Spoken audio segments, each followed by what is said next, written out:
Mais il y a des personnes qui ne peuvent pas s'en passer un jour de prier, de lire la Bible, d'évangéliser, de penser leur éternité. Mais toi, tu ne penses même pas ton éternité. C'est le travail, c'est l'argent. Et il y a des gens comme ça dans la vie, ils sont remplis dans le monde là comme ça. Hein. Ils sont remplis comme ça. C'est-à-dire, matin, ils vont partir au travail. Ils allument leur voiture, ils s'en vont. Il y a collègue, ça va, bonjour, bonsoir. Il y a un journal là, il met son pied en haut et puis il lit le journal quand il dit oh, les policiers vont tuer, oh, il dépose là-bas, ok. Yo, il a midi, on s'en va aller manger, il s'en va manger, il revient, il dit bon, c'est le week-end, hein, on va aller chauffer. Moi, tu vas où? Moi, il va à Sini, oh non, moi, il est parti à Jacquesville. C'est la vie comme ça. La nuit arrive, il se couche. Donc, il se lave bien, il mange bien, il regarde un peu la télévision, ils vont aller se coucher. Le lendemain, ils se lèvent comme ça. Ils sont en danger. Ils sont remplis des œuvres mortes. Et leur conscience est remplie d'impureté. Alléluia. Bien aimé, le ciel est merveilleux. Moi, je ne vais pas rater ce ciel-là. Alléluia. Donc, si tu vois que tes pensées sont mauvaises,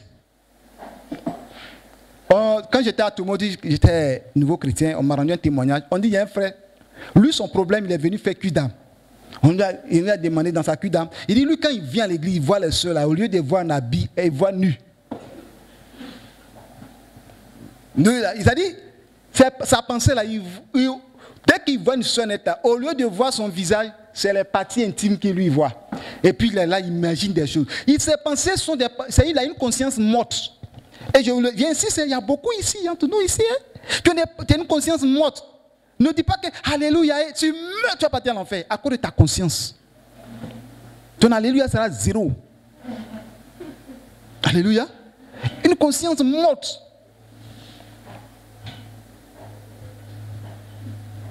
Alléluia. Ça, c'est un message qui touche nous tout le monde. Quand tu as fini là, tu mets ta main comme ça, Seigneur, purifie ma conscience, que ma conscience soit purifiée par le sang de Jésus.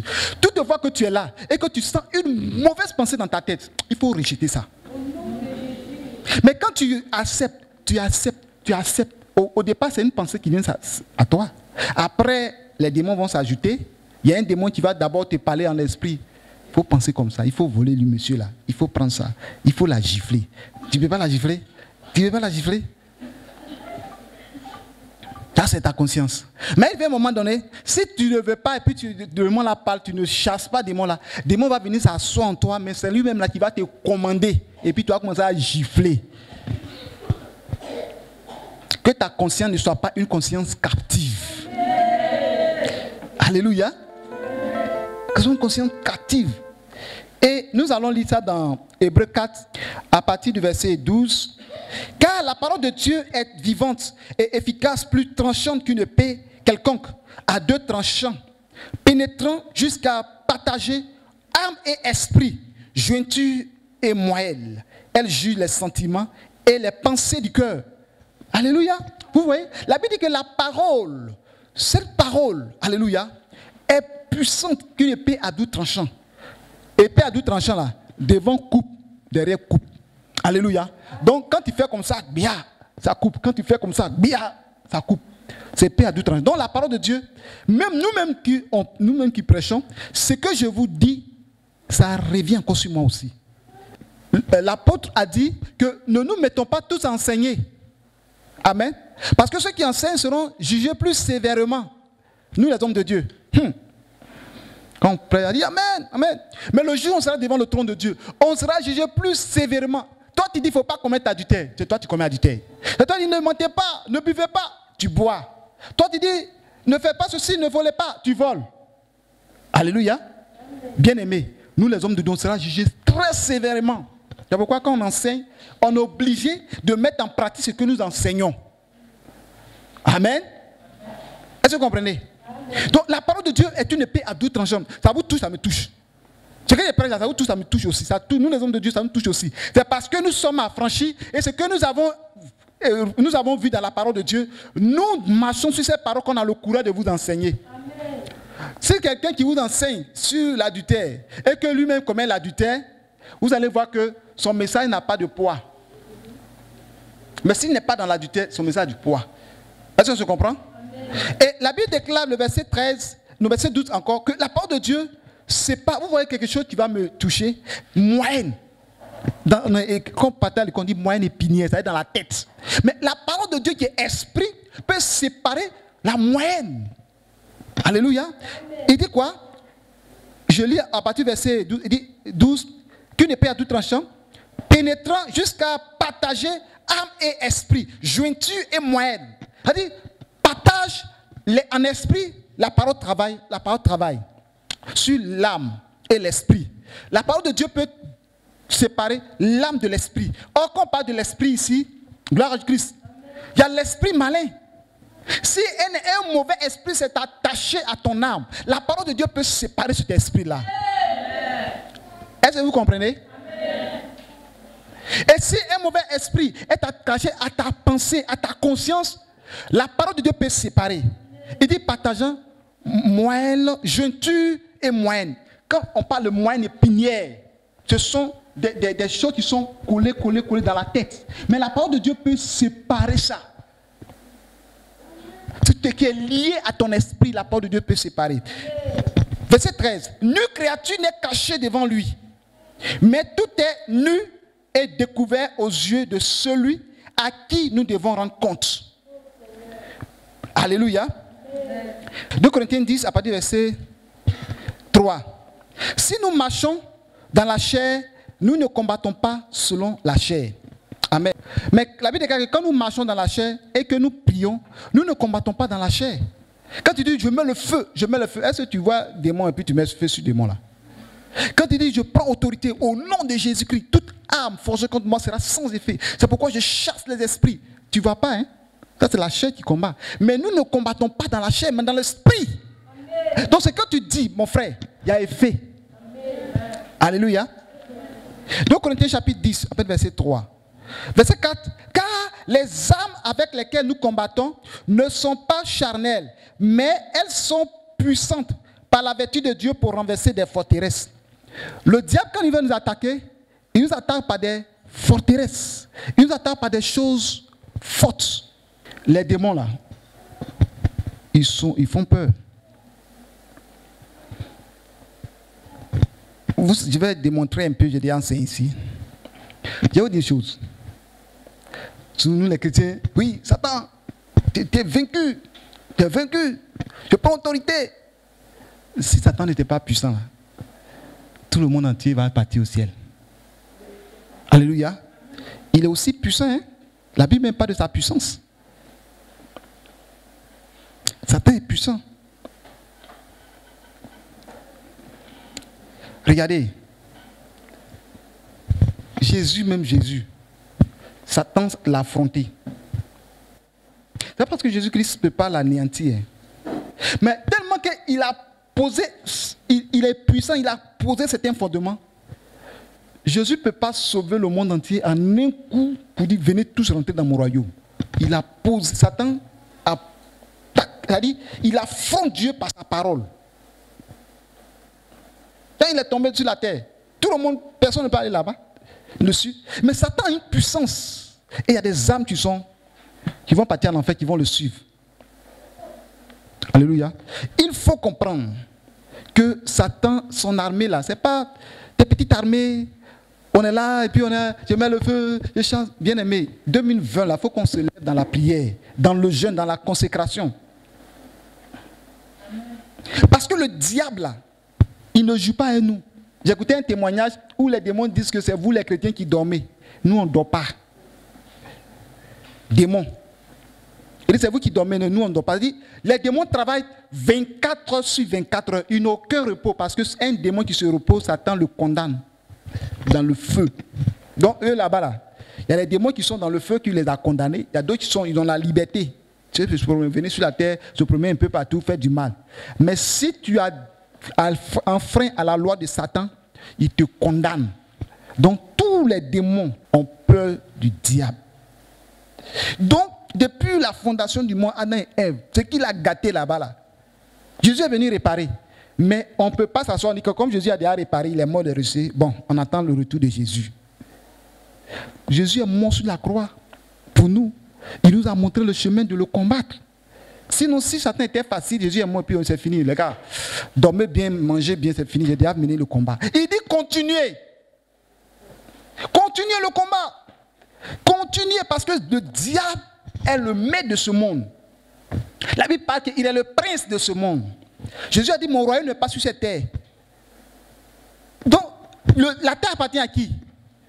Au diable. C'est Dieu qui a créé, mais Satan a pris, il dit, c'est pour moi. Donc Jésus est venu nous racheter. Quoi qu'il nous a racheté par son sang, nous devons continuer de prier. On dit, les armes avec lesquelles nous combattons ne sont pas charnelles. Nous ne prenons pas couteau. Nous ne prenons pas chicotte. Souvent dans certaines délivrances, on prend balai pour frapper les démons.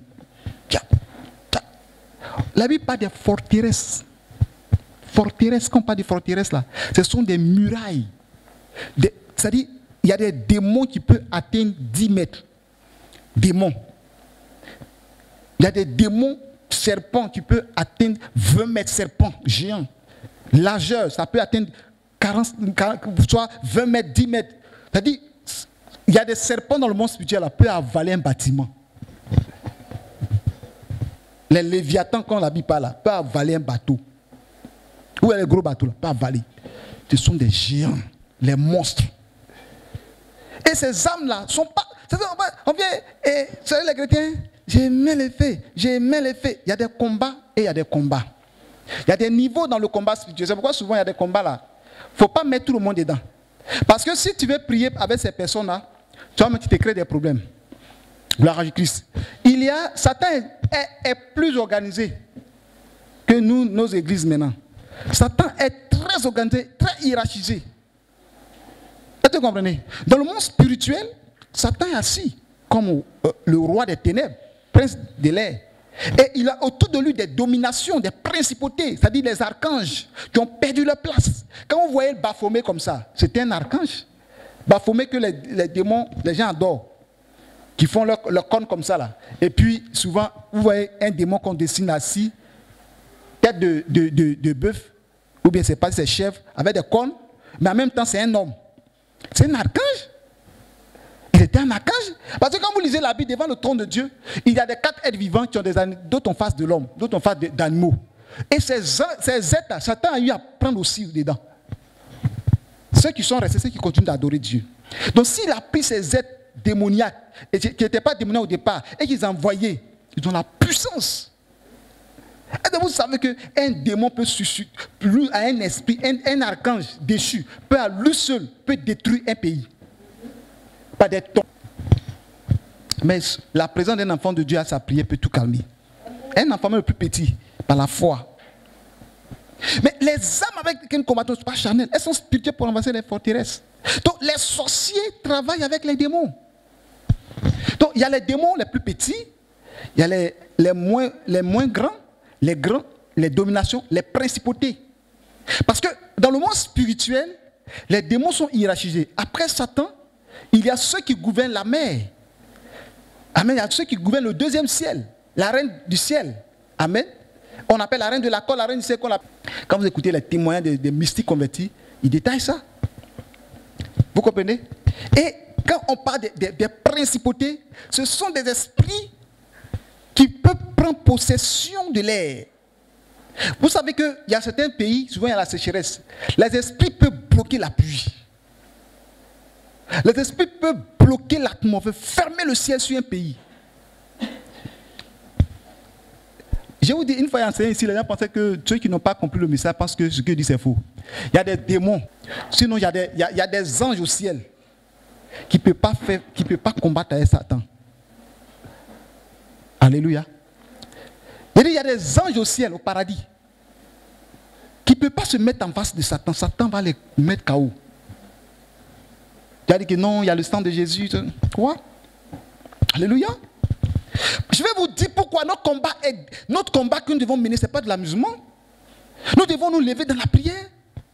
C'est pourquoi souvent ça me fait mal que dans nos églises, quand l'homme de Dieu veut se lever pour prier, il y a des comportements bizarres. Ça me fait mal.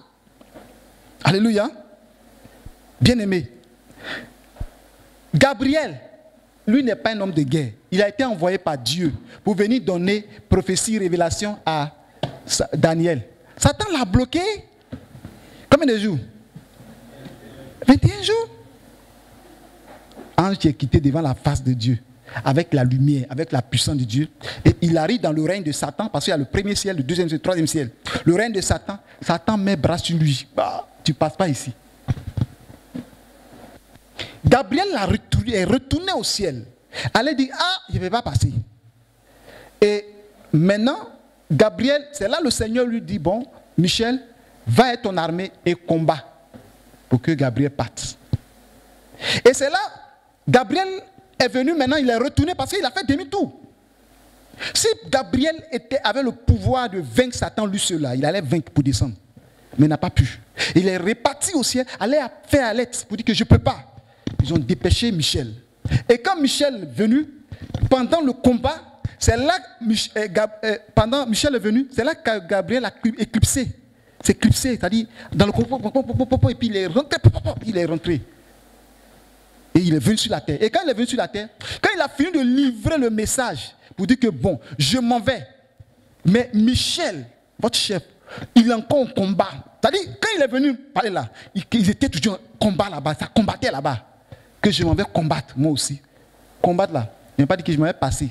S'il ne va pas combattre, il ne peut pas passer pour aller au ciel. Là, il est resté sur la terre. Souvent on dit les gens, priez, chassez les démons. Ça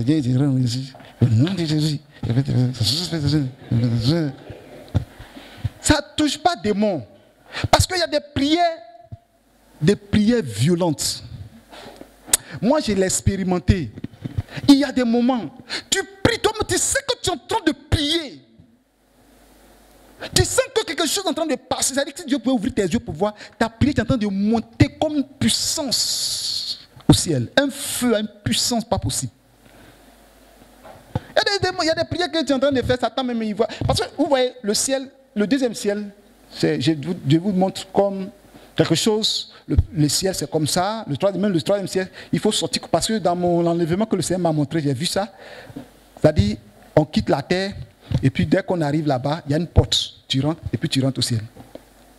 Et tu as 8 ans, le Seigneur m'a montré ça.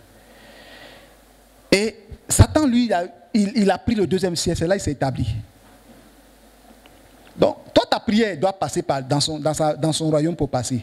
C'est comme une frontière. Satan est à la frontière du troisième ciel et du premier ciel.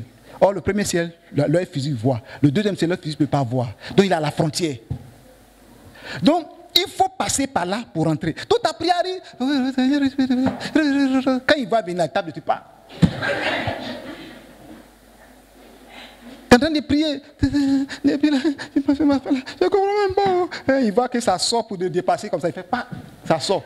Depuis tu pries, ta prière n'est pas exaucée. Mais il y a des prières. Quand tu cries à l'Éternel, tu es en jeûne, tu pries. Ouh. Satan même l'a fait. Il veut ça monte, il ne va pas. Il fait les pieds la passent comme ça. Tes anges montent en vitesse. À tes sujets. C'est comme ça nos prières doivent être. Quand tu pries, tu en jeûne, tu pries, tu déclares. Je vous assure, il y a des situations que nous prenons à cœur et que nous prions avec ferveur. Ça va monter, ça va déchirer le ciel. Ça va partir au ciel. Mais la prière, si ta prière n'est pas une prière efficace, ça ne peut pas atteindre les murailles de Satan. On continue. Le verset 5. Nous renversons les raisonnements et toute hauteur qui s'élève contre la connaissance de Dieu. Et nous amenons toute pensée captive à l'obéissance de Christ. Alléluia. Les pensées captives. Vous comprenez les pensées captives? Alléluia. C'est ce que je vous ai expliqué qu'au départ, c'est toi-même tu gérais. Mais quand il vient un moment donné que Satan se met dans tes pensées et que les démons se mettent dans tes pensées deviennent des pensées captives. Tu ne peux pas t'en défaire. Maintenant, tu ne veux pas penser mal ou tu penses mal. Tu ne veux pas mal agir ou tu agis mal. Tu n'as pas envie de faire jalousie ou tu fais jalousie. Tu n'as pas envie d'insulter ou tu insultes. Et ta pensée devient une pensée captive. Mais la parole de Dieu peut libérer cette pensée captive. C'est pourquoi il dit les armes avec lesquelles nous combattons ne sont pas charnelles, mais elles sont spirituelles par la vertu de Dieu pour renverser les forteresses. Et nous renverserons tout raisonnement qui s'élève en hauteur, alléluia, qui tient la vérité captive. Ta conscience est captive de mauvais esprits, de mauvaises pensées. Ta conscience est mélangée. Tu n'as pas de bonnes pensées. Tu penses mal de ta femme, tu penses mal de ton mari, tu penses mal de tes enfants, tu penses mal de tes frères, de tes amis, des frères en Christ, des soeurs en Christ. Tes pensées ne sont pas des bonnes pensées. Tes pensées ne sont pas bonnes pour tes voisines, pour tes voisins. Tu as des pensées impures, des pensées noires. Et toutes ces pensées-là, tu peux les renverser par la parole. Tes pensées captives, tu dois faire sortir ta pensée captive de la forteresse du diable. Est-ce que quelqu'un comprend le message? Il faudrait que nous ayons de bonnes pensées. Ça, c'est un message pour tout le monde. Quand tu vas sortir ici, sache que si tu as mauvaise pensée, tu vas partir en enfer. Si tu es ici là seul, dans ta maison, et que tu es en train de penser mal, dis-toi que l'ennemi est en train de prendre autorité sur ta pensée. Si quelqu'un qui a l'Esprit de Dieu, lorsqu'il pêche, reconnaît qu'il a péché. Ceux qui n'ont pas l'Esprit de Dieu, quand ils pêchent, ça ne leur dit rien. Un chrétien qui pêche, qui est un véritable chrétien, quand il commence à pécher, il y a sa conscience qui lui dit ce que tu fais n'est pas bon. Alléluia. Il y a ta conscience aussi, ce que tu fais, tu es bien. Ta conscience t'encourage pour dire ce que tu fais, c'est bien. Dieu aime ce que tu es en train de faire. Donc si tu reconnais qu'en toi, il y a le bien et le mal, tu peux discerner le bien et le mal. Toutefois que le mal vient en toi, combat le mal. Chasse le mal de ton esprit, de ta pensée. Demande à Dieu de te donner de très bonnes pensées. Tes pensées pures. Car le Seigneur avait une bonne pensée. Quand vous lisez la Bible, quand Jésus-Christ chassait les démons, les gens avaient des mauvaises pensées. Alléluia. Jésus même disait que pourquoi avez-vous dans vos cœurs de mauvaises pensées? Alléluia. Des mauvaises pensées. Pourquoi avez-vous dans vos cœurs de mauvaises pensées? Donc les gens peuvent avoir des mauvaises pensées. Bien aimé, je pense que le message passe. Il ne faut pas on va se mettre à l'image de dire que non, moi je vais à l'église, je ne bois pas, je ne fume pas, je ne cherche pas femme de quelqu'un. En tout cas, quand on dit d'aller à l'église, je vais à l'église. En tout cas, moi je n'ai pas de problème avec quelqu'un. Mais tu te retrouves à l'enfer. Et on m'a dit que non, un jour tu étais assis là et tu pensais mal des gens. Un jour tu étais assis là, tu avais des mauvaises pensées, des pensées de convoitise, des pensées de mort. Même si tu as des... Regarde une chose, si tu penses que tu veux te tuer parce que la vie là, tu en as marre de la vie, c'est une mauvaise pensée. C'est une pensée impure. Celui qui se suicide, qui se pend, ou tu prends un médicament pour se tuer, il va aller à l'enfer parce que tu es un meurtrier. C'est pas parce qu'on tue quelqu'un d'autre qu'on t'appelle meurtrier. Mais si toi-même tu te tues, tu es un meurtrier aussi. Parce que celui qui est meurtrier, c'est celui qui tue. Donc si tu tues la créature de Dieu, puisque ce n'est pas toi qui t'es créé, que c'est Dieu qui t'a créé, que tu te tues, c'est que tu as détruit la créature de Dieu. Donc tu vas aller en enfer pour ça. C'est pourquoi tous ceux qui se suicident vont partir en enfer. Alléluia. Ne dis pas que tu as trop de problèmes dans ma vie, tout est difficile, vraiment, la mort vaut mieux. Satan, ta pensée négative va t'amener à la mort. La pensée de Satan va te dire que la vie, toi-même là, tu fais pitié. Il faut mourir. La mort vaut mieux. Et puis c'est tout. Et puis toi aussi, tu prends un médicament, puis tu as te suicider. Tu vas partir, Anna. Dis ma pensée soit pure. Mon cœur soit pur. Tout ça, ça sort du cœur. Hein? Gloire à Christ. Nous lisons Philippiens chapitre 4, verset 7. Et la paix de Dieu qui surpasse toute intelligence, verset 7, gardera vos cœurs et vos pensées en Jésus. Alléluia. Donc quand vous priez, demandez à Dieu de garder vos pensées et vos cœurs en Jésus. Donc ne laisse pas un esprit garder ton cœur. Ne laisse pas toi-même ta chair garder ton cœur. Ne laisse pas toi-même ta pensée garder ton cœur, te dominer. Demande à Jésus de garder ton cœur et ta pensée. Verset 8. Au reste, frère, que tout ce qui est vrai, tout ce qui est honorable, tout ce qui est juste, tout ce qui est pur, tout ce qui est aimable, tout ce qui mérite l'approbation, ce qui est vertueux et digne de louange, soit logé de vos pensées. Est-ce que vous comprenez là? Amen. Tout ce qui est bon, juste, alléluia, il dit tout ce qui est vrai dans ta vie, là, dans ta pensée, il faut des choses vraies. S'il y a des choses mensongères dans ta vie, ta pensée, Dieu n'aime pas. Tout ce qui honore le Seigneur, tout ce qui est juste dans ta vie, tout ce qui est aimable, approuvé par Dieu, tout ce qui mérite l'approbation, c'est-à-dire ce qui Dieu approuve, les vertus des bonnes choses, doit être digne de louange, doit loger de vos pensées. Alléluia. C'est pourquoi le Seigneur veut qu'on loue Dieu. On chante, on glorifie son nom. Alléluia. Et quand le glorifiant, ta pensée, ça lie à l'Esprit de Dieu. C'est pourquoi la louange est bonne. La louange est bonne. L'adoration est bonne. Et quand tu le fais, ça entretient ta pensée. Amen. Alléluia. C'est pourquoi Dieu a fait tout cela. Il faut louer Dieu. Vous voyez que quelqu'un qui est en train de chanter, louer, c'est difficile d'avoir de pensée. Si tu es plongé dans la louange, il est plongé dans l'adoration, il est en train de chanter, son esprit est connecté sur la louange, sur ce qui est bon, ce qui est vrai. Alléluia. La Bible déclare que toutes ces choses-là doivent être logées de nos pensées. Qu'est-ce qui est de loger de ta pensée? Ce qui est vrai, ce qui est juste, ce qui est honorable, ce qui est aimable, ce qui est vertueux, doit être logé de ta pensée. Bien-aimé, à partir de ce message, ayons de bonnes pensées. Ayons des pensées pures, des pensées honnêtes. Si tu es là que tu penses mal, même vous savez, les mauvaises pensées viennent souvent quand tu es seul. Je suis assis là, c'est puis il y a des pensées qui viennent. Moi, quand j'étais petit, il y avait quelque chose que j'ai fait, mais le Seigneur m'a délivré. Tellement les gens, mon oncle m'avait fatigué, les gens me faisaient trop du mal. Et j'avais ouvert un cahier. Le jour où on m'a insulté, j'ai écrit, on m'a insulté. Le juge m'a poursuivi, il a enlevé ce fusil contre moi. J'ai tout écrit. Écrit. Et il y a des moments que ça vient, il m'a pris un cahier là. Et puis j'ai fait pitié comme ça. C'est moi, mais il me voit pitié, hein, mais Dieu ne me voit pas pitié. Parce que le démon de pitié, charnel, démoniaque, était venu m'habiter. Et puis, mon homme m'a poursuivi. Il ne m'aime pas. Il a pris fusil contre moi. Les gens ne m'aiment pas. Et puis je pleure. Et puis je fais pitié. C'est pas bon. Si tu as ton cahier là-bas, envoie des mains à brûler ça. Et il y a des gens qui n'ont pas cahier, mais leur cahier dans leur cœur. Leur cahier, leur cœur est rempli. Alléluia. Leur cœur s'est rempli. Ils ont écrit, car le cœur est bourré, souvent il n'y a pas de place. Dis mon cœur, sois libéré. Si tu as un cahier que tu as écrit quelque chose contre quelqu'un parce qu'on t'a fait du mal, ce n'est pas un testament. Ton testament que tu dois laisser, ça doit, tes enfants doivent bénéficier, ta famille vont bénéficier. Toi, tu es mort, le jour où tu as découvert ton testament, non, on m'a inchiflé, on m'a insulté. Et là, ton testament. Les gens vont dire, il est parti en enfer. S'il a pu écrire tout ça.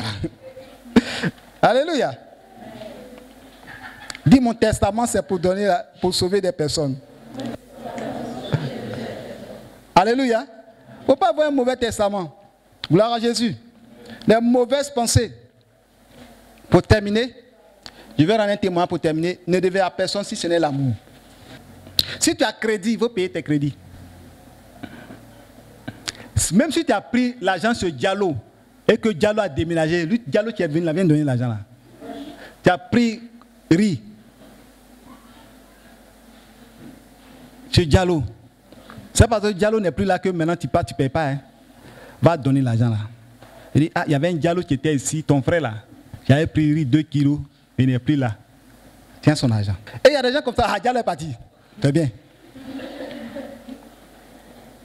Alléluia. La Bible dit qu'il ne devait à personne si ce n'est l'amour. Vous savez, crédit qui est là, ça envoie en enfer. Ne devait à personne si ce n'est l'amour. Si quelque part tu as pris le livre de quelqu'un et que la personne a oublié que tu as son livre, il fallait donner son livre. Et dès qu'ils ont pris quelque chose dans ta main que tu as oublié là, ils savent que tu ne parles plus de ça là, ils gardent ça. Le jour où tu vas partir au ciel, c'est ça qui va te condamner. Et un jour, il y a un frère, une soeur, elle a l'habitude de voler. Un jour, elle a volé le tricot. Et dans un songe, trompette a sonné.